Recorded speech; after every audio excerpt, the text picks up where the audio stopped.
Olá pessoal, tudo bem? Aqui é o professor Fabiano. Vamos dar início a mais uma aula e nesta aula nós vamos começar a aprender sobre os números complexos. Vem aqui comigo. Bom, então a primeira aula sobre números complexos, nós vamos aprender a sua forma algébrica. Tá? Então aqui a gente vai começar por uma contextualização, onde nós temos um aluno aí do 8º ano, ele quer resolver uma equação do segundo grau, e aí ele se depara com esta equação, ok? Onde na resolução ele vai observar que na sua raiz, ó, lá na formulinha do Bhaskara vai aparecer a raiz quadrada de um número negativo, ok?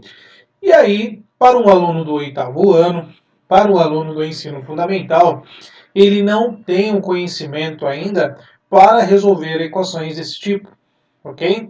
Então, para resolver uma situação deste jeito aqui, ó, onde você tem uma raiz quadrada de um número negativo, é onde nós vamos aplicar o conceito aí dos números complexos, ok? Então a gente sabe que dentro do campo dos reais, você falaria que esta equação não possui raízes reais, ok? Mas agora nós vamos começar a aprender aí uma outra maneira de resolver essa equação, tá? Mas é claro, vamos continuar aqui a história. Então, este aluno aí olhou para o seu irmão, onde o seu irmão já é um aluno do 3º ano, e aí ele vai explicar agora como é que ele vai desenvolver a resolução aí desse exercício, ok? Então é claro que esta equação ela não existe um número real para a raiz, ok? Mas é claro que ele vai saber descobrir aí, ó, que qual é o número que elevado ao quadrado vai dar menos 11, tá? Então a gente vai discutir essa ideia.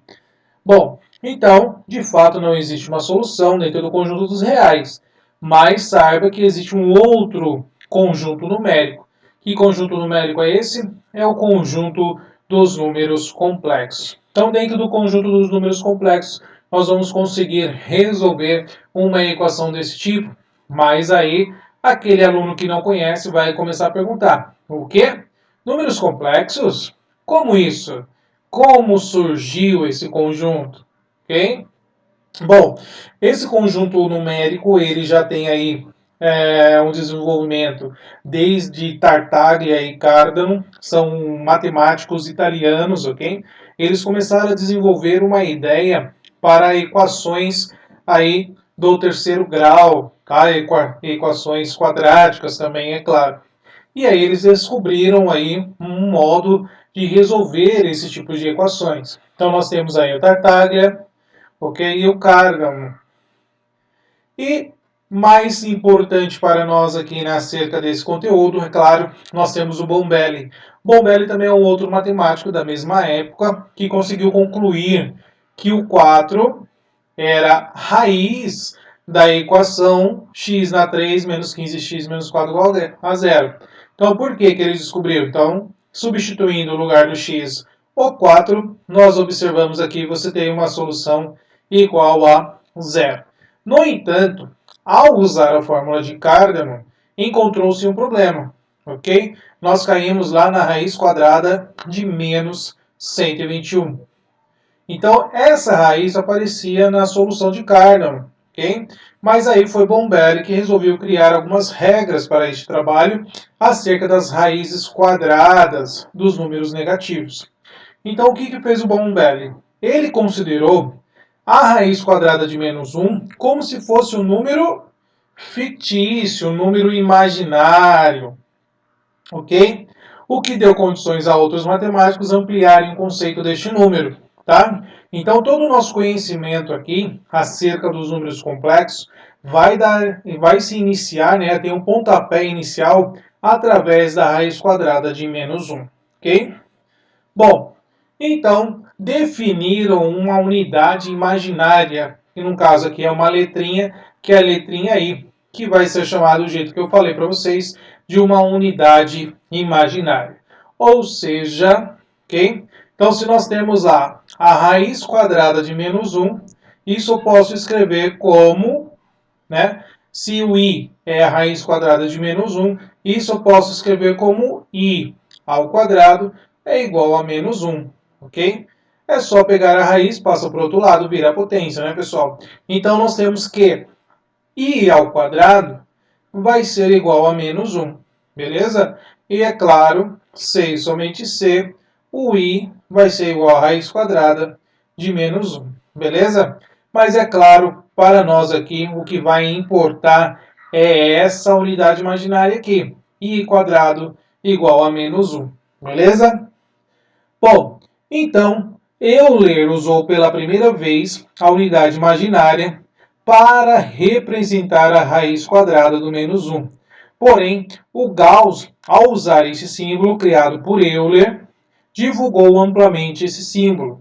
Em 1832, o Gauss inventou a expressão número complexo, ok?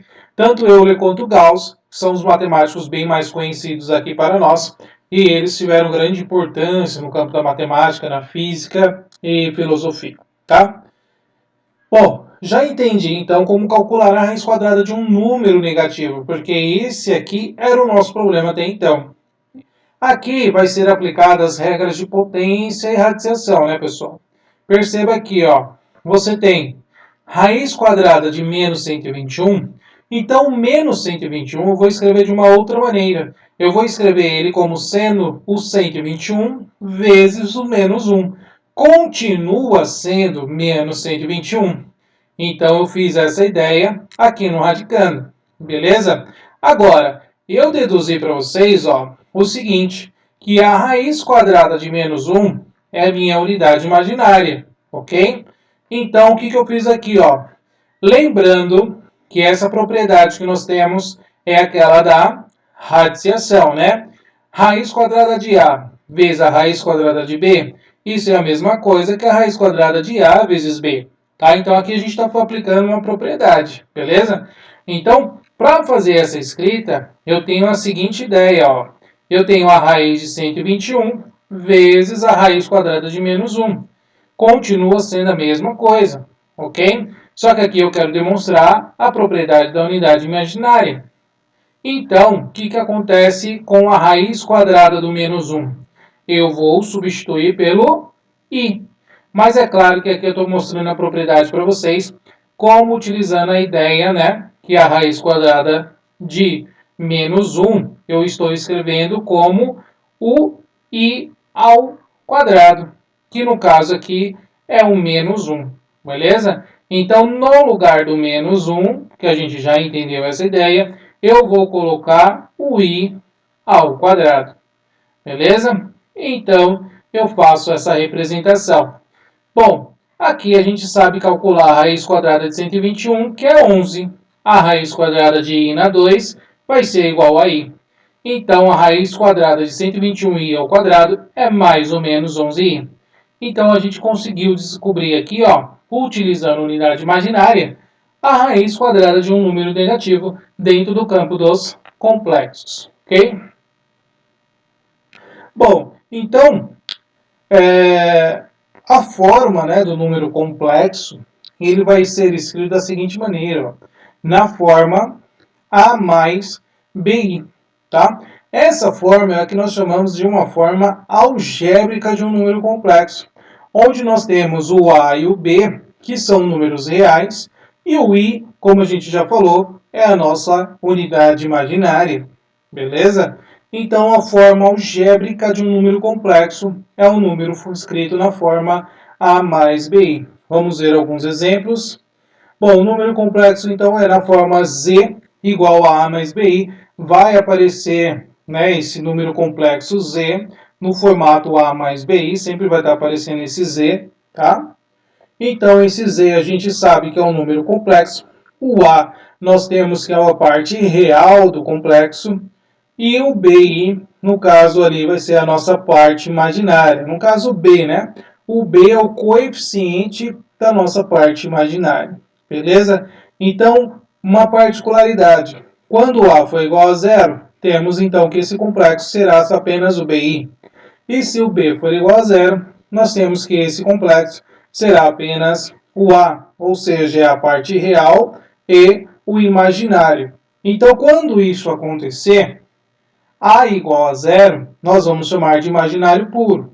Nós vamos falar mais alguma coisa aí sobre exemplo, sobre imaginário puro.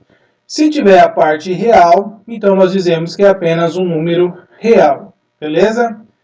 Então, alguns exemplos que nós estamos vendo aqui, ó. O número complexo 2 mais 4i tem a parte real, parte imaginária. Nós temos o número complexo. 8 menos i raiz de 2, ou raiz de 2i, não tem problema. Esse também é um número complexo. O 6i é um número complexo, ó, puro. Perceba que não está aparecendo a parte real. O 4 só tem a parte real, então é um número real. E o menos i é um número complexo puro, beleza? Então, z, que é o nosso complexo, for o i na 2, é um número real. Lembrando que o i na 2 é igual ao menos 1, né? Por isso que a gente está denominando aqui, ó, que ele é um número real. O i na 2 é igual a menos 1, beleza? Bom, enfatizando ainda mais a ideia para vocês de imaginário puro. Então, o imaginário puro é quando nós temos apenas a parte imaginária. Então, quando a gente escreve o número imaginário ou o número 8i, nós estamos representando aqui que ele é um número imaginário puro, onde a parte real é igual a 0 e a parte imaginária, né, é igual a 8. Beleza? E o número real é onde a parte imaginária é nula, é igual a 0. Exemplo, o 6. O 6 é a parte real e 0 é a parte imaginária. Tá bom?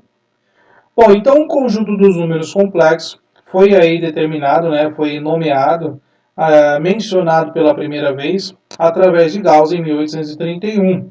E Gauss ainda definiu que o conjunto dos números complexos, ou o número de números complexos, ele pode ser escrito na forma de pares ordenados, ok? De que maneira esses pares ordenados? Esses pares ordenados, ó, formato A e B, onde esse A e B refere-se à parte real e à parte imaginária, tá? Então, nós temos a representação algébrica, que é a parte A mais BI, e temos que esses números complexos também podem ser escritos na forma de pares ordenados, tendo aí a sua informação da parte real e da parte imaginária, beleza? Então, essas são representações diferentes, mas de um mesmo número complexo, ok? Então, esse é o Gauss, que nós falamos nesta aula. O conjunto de números complexos, para a gente entender a sua dimensão, vamos partir da ideia do que a gente aprendeu sobre os números naturais. Então, a gente sabe que os números naturais são 0, 1, 2, 3, 4, 5, para mais infinito. Lembrando que os números naturais também podem ser compreendidos como os números inteiros positivos.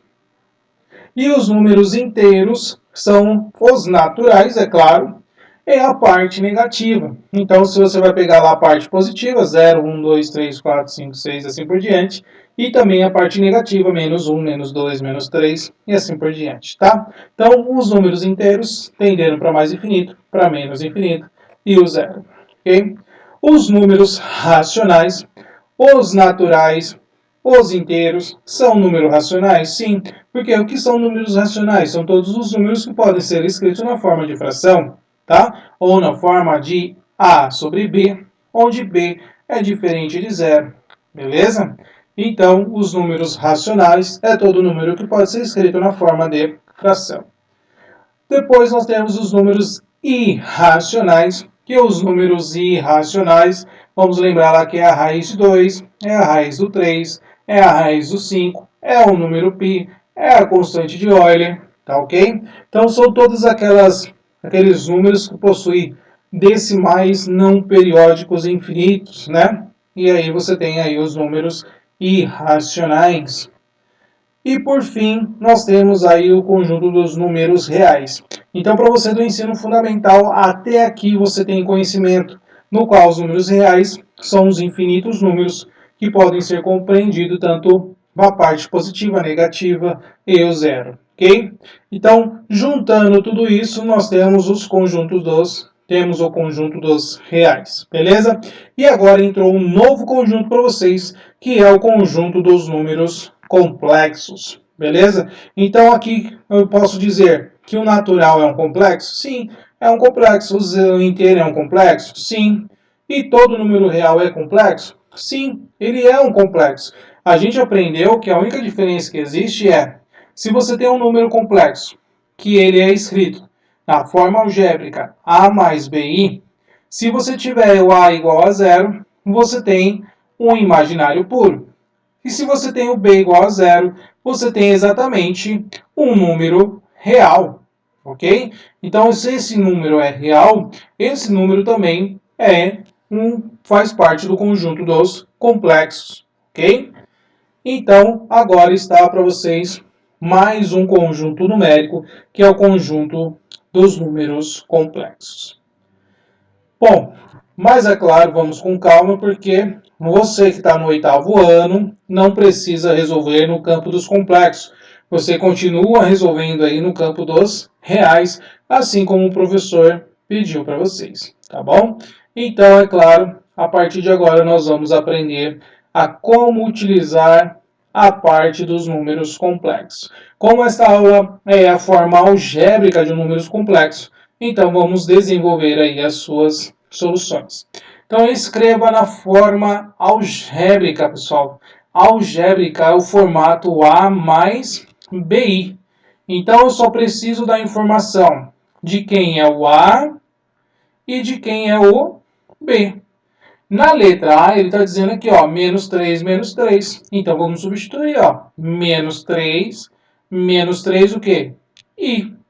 Então, aqui já temos a letra A, como a gente desenvolveu aqui. Beleza? Na letra B, nós temos 2 e menos 4. O 2 é a parte real, o menos 4 é a parte imaginária. Então, nós temos a letra B. Lembrando aí, ó, que nós aprendemos a fazer essa representação também com um par ordenado. A primeira informação é a parte real, a segunda informação é a parte imaginária. Beleza? Mais um exercício.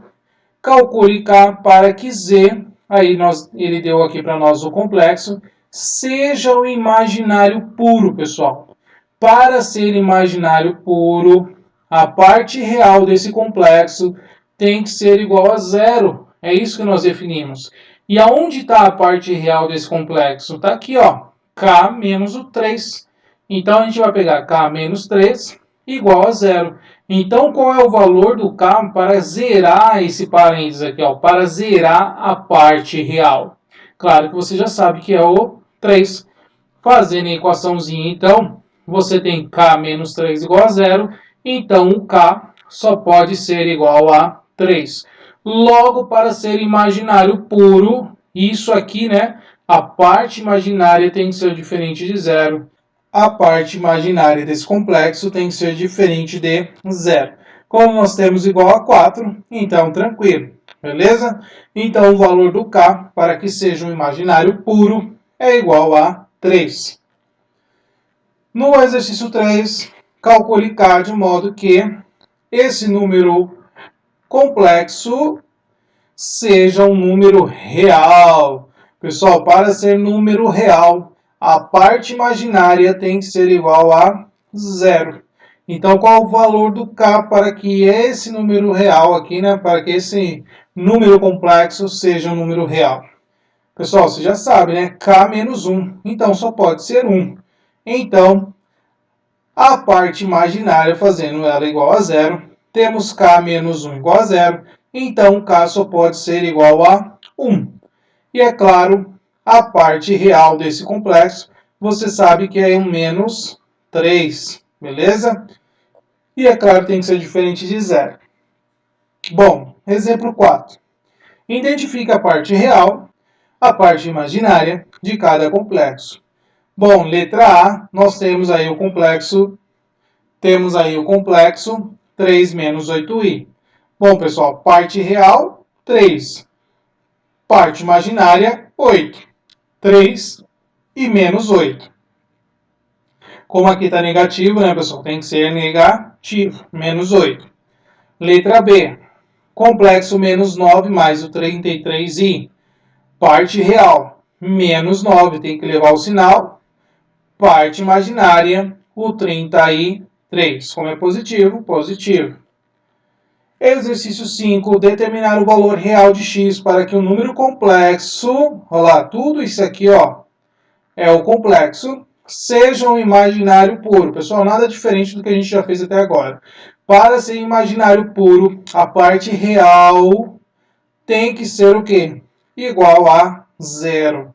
Então, nós vamos pegar 8 menos o x igual a zero. 8 menos o x igual a zero, nós temos que o x tem que ser igual a 8. Porém, existe uma condição também, né? Ó, bom, a parte imaginária tem que ser o quê? Diferente de zero, ok? Como nós encontramos aqui, ó, o x igual a 8, nós vamos substituir o x igual a 8 aqui, ó, o que aparece para a gente. Então, ó, 2x menos 3, substituindo x por 8, então 2 vezes 8, 16, 16 menos 3, 13, tá? Então, nós temos aqui que a parte imaginária será igual a 13, o coeficiente, né? Então, verificando o x na 8, jogamos ele em todo o complexo, tá? Então, 8 menos 8, a gente zera a parte real e ficamos apenas com 13i. Então, é um número imaginário puro. 13i é um número imaginário puro. Beleza? Bom, pessoal, essa aula fica por aqui. Então, foi uma introdução aí ao conjunto numérico dos números complexos, tá? Então, espero que você tenha entendido, tenha compreendido. Essa primeira aula foi somente o formato desse complexo, qual é a forma algébrica de representar ele, ok? Espero você na próxima aula. Tchau, tchau!